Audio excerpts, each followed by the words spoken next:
The Moon and Sixpence by W. Somerset Maugham. Chapter 1. I confess that when first I made acquaintance with Charles Strickland, I never for a moment discerned that there was in him anything out of the ordinary. Yet now few will be found to deny his greatness. I do not speak of that greatness which is achieved by the fortunate politician or the successful soldier. That is a quality which belongs to the place he occupies rather than to the man, and a change of circumstances reduces it to very discreet proportions. The Prime Minister out of office is seen, too often, to have been but a pompous rhetorician, and the general without an army is but the tame hero of a market town. The greatness of Charles Strickland was authentic. It may be that you do not like his art, but at all events you can hardly refuse it the tribute of your interest. He disturbs and arrests. The time has passed when he was an object of ridicule, and it is no longer a mark of eccentricity to defend or of perversity to extol him. His faults are accepted as the necessary complements to his merits. It is still possible to discuss his place in art, and the adulation of his admirers is perhaps no less capricious than the disparagement of his detractors. But one thing can never be doubtful, and that is that he had genius. To my mind, the most interesting thing in art is the personality of the artist, and if that is singular, I am willing to excuse 1,000 faults. I suppose Velázquez was a better painter than El Greco, but custom stales one's admiration for him. The Cretan, sensual and tragic, proffers the mystery of his soul like a standing sacrifice. The artist, painter, poet, or musician, by his decoration, sublime or beautiful, satisfies the aesthetic sense, but that is akin to the sexual instinct, and shares its barbarity. He lays before you also the greater gift of himself. To pursue his secret has something of the fascination of a detective story. It is a riddle which shares with the universe the merit of having no answer. The most insignificant of Strickland's works suggests a personality which is strange, tormented, and complex. And it is this, surely, which prevents even those who do not like his pictures from being indifferent to them. It is this which has excited so curious an interest in his life and character. It was not till 4 years after Strickland's death that Maurice Huret wrote that article in the Mercure de France, which rescued the unknown painter from oblivion and blazed the trail which succeeding writers, with more or less docility, have followed. For a long time, no critic has enjoyed in France a more incontestable authority, and it was impossible not to be impressed by the claims he made. They seemed extravagant, but later judgments have confirmed his estimate, and the reputation of Charles Strickland is now firmly established on the lines which he laid down. The rise of this reputation is one of the most romantic incidents in the history of art. But I do not propose to deal with Charles Strickland's work except in so far as it touches upon his character. I cannot agree with the painters who claim superciliously that the layman can understand nothing of painting, and that he can best show his appreciation of their works by silence in a checkbook. It is a grotesque misapprehension which sees in art no more than a craft comprehensible perfectly only to the craftsman. Art is a manifestation of emotion, and emotion speaks a language that all may understand. But I will allow that the critic, who has not a practical knowledge of technique, is seldom able to say anything on the subject of real value, and my ignorance of painting is extreme. Fortunately, there is no need for me to risk the adventure, since my friend, Mr. Edward Leggett, an able writer as well as an admirable painter, has exhaustively discussed Charles Strickland's work in a little book, which is a charming example of a style, for the most part, less happily cultivated in England than in France.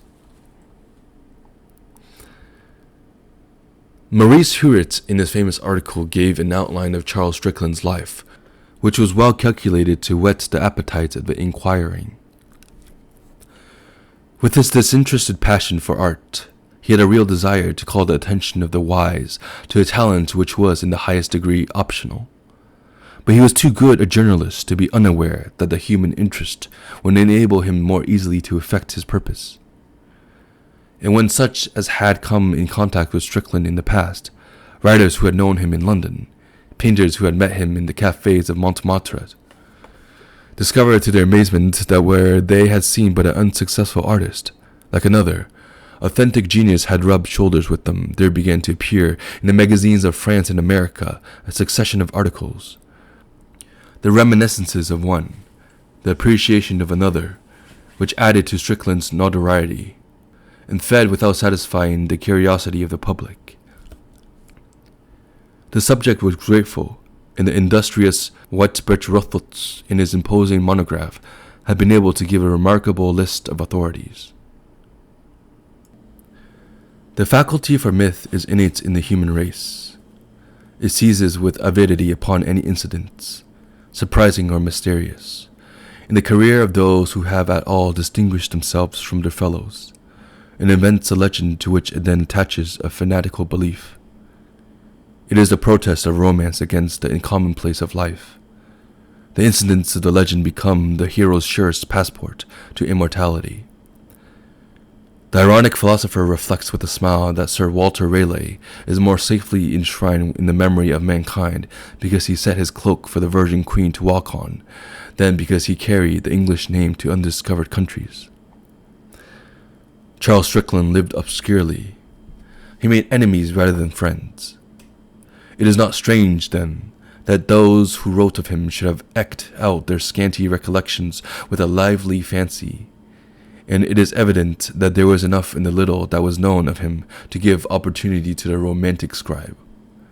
There was much in his life which was strange and terrible, in his character something outrageous, and in his fate not a little that was pathetic. In due course, a legend arose of such circumstantiality that the wise historian would hesitate to attack it. But a wise historian is precisely what the Rev. Robert Strickland is not. He wrote his biography avowedly to remove certain misconceptions which had gained currency in regard to the later part of his father's life, and which had caused considerable pain to persons still living. It is obvious that there was much in the commonly received account of Strickland's life to embarrass a respectable family.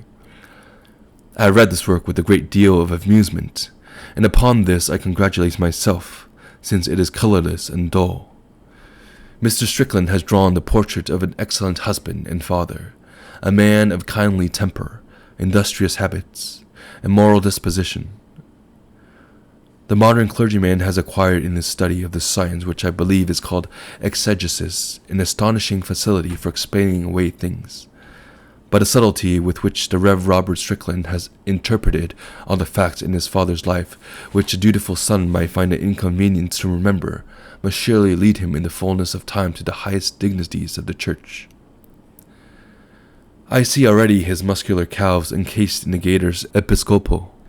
It was a hazardous, though it may be a gallant thing to do, since it is probable that the legend commonly received has had no small share in the growth of Strickland's reputation.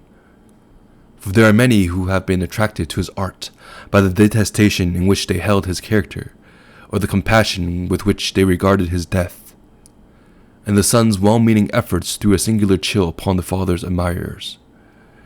It is due to no accident that when one of his most important works, The Woman of Samaria, was sold at Christie's shortly after the discussion which followed the publication of Mr. Strickland's biography, it fetched £235 less than it had done 9 months before when it was bought by the distinguished collector whose sudden death had brought it once more under the hammer. Perhaps Charles Strickland's power and originality would scarcely have sufficed to turn the scale if the remarkable mythopoetic faculty of mankind had not brushed aside with impatience a story which disappointed all its craving for the extraordinary. And presently Dr. Whitebread Rothotz produced the work which finally set at rest the misgivings of all lovers of art. Dr. Whitebread-Rothotz belongs to that school of historians which believes that human nature is not only about as bad as it can be, but a great deal worse. And certainly the reader is safer of entertainment in their hands than in those of the writers who take a malicious pleasure in representing the great figures of romance as patterns of the domestic virtues. For my part, I should be sorry to think that there was nothing between Antony and Cleopatra but an economic situation.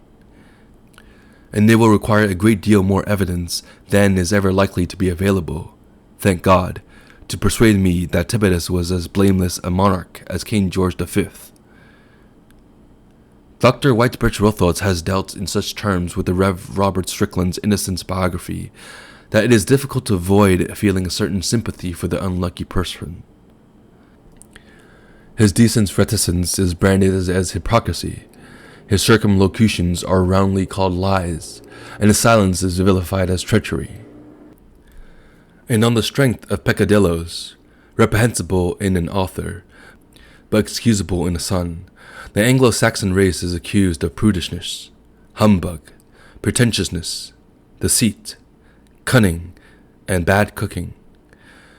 Personally, I think it was rash of Mr. Strickland, in refuting the accounts which had gained belief of a certain unpleasantness between his father and mother, to state that Charles Strickland, in a letter written from Paris, had described her as an excellent woman, since Dr. Whitebread-Rothotz was able to print the letter in facsimile.